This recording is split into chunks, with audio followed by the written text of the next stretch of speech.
Do you ever notice when it launches, a few seconds later, it executes the what? The roll. The roll program. What I'm about to describe is true for everything that goes in orbit. Half the energy of that rocket is not there to get it up into space. Half the energy is to take it downrange. Aha.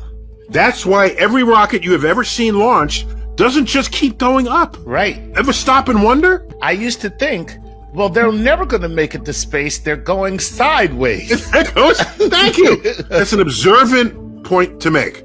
So it goes from 0 miles per hour to 18,000 miles per hour sideways. Nice. Because once the rockets stop, does it fall out of the sky now? No. Wait, it achieves orbit. So what is orbit?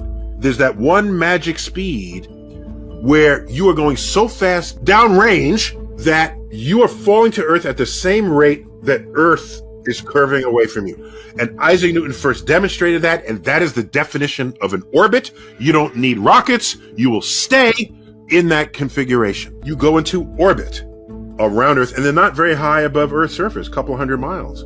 That's it. That's the distance from New York to Boston, or New York to Washington, D.C. You could drive that distance in 4 hours, obeying speed limits. It's just something that people might not have noticed. Now, if you're not going into orbit, then all of your energy is going to just go up, and then you just drop back to Earth. The Bezos-Branson billionaire boys race. Okay. Bezos-Branson's billionaires boys race. That's boys amazing. Race. Okay. I love it. All right. Elon went into orbit. Right. My man Elon knows what orbit is. He knew that he had to get out of here. He needs an escape hatch. He was like, They're coming after me. I'm planning for the future. I'm going to find a way to get out of here. I'm planning for the future. When the pitchforks are coming. Okay. Bezos and Branson, what they're doing is they're going up and then shutting off their engines and just falling back to Earth. Right. They land in the same place they took off from. All right. So they didn't go downrange at all. They did not go into orbit. So they go up and then they fall. And while you are falling, where there's no air molecules, which is that famous Kármán line that they reach, you from there, you are weightless. I'll tell you one last thing, which is completely obscure. It's for physics geeks out there. Okay.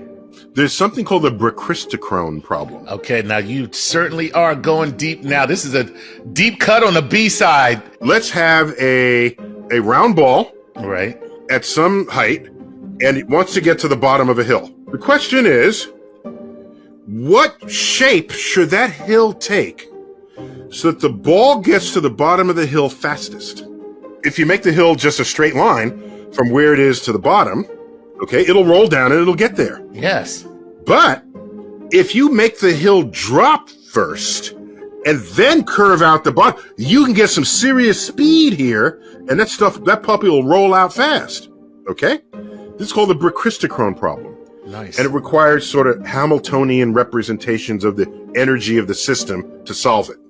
Okay? The Bernoulli brothers posed these to each other. They were two math brainiacs. Anyhow, the solution to this problem is first a pretty steep drop, before it curls out to the bottom. And that will beat the straight line every time. Of course.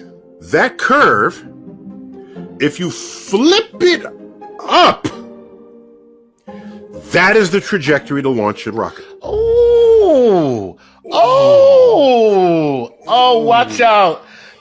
Yo, that is a physics mic drop right there. Oh. Yeah. So that's how to get into orbit the most efficiently. It's very elegant, by the way. Yeah, and it's just an interesting question. When you're curious and you're mathematically literate and you know a little bit of physics, these questions come up in your life, and you're compelled to solve them, as the Bernoulli brothers did. Nice. Neil deGrasse Tyson here, as always. Keep looking up.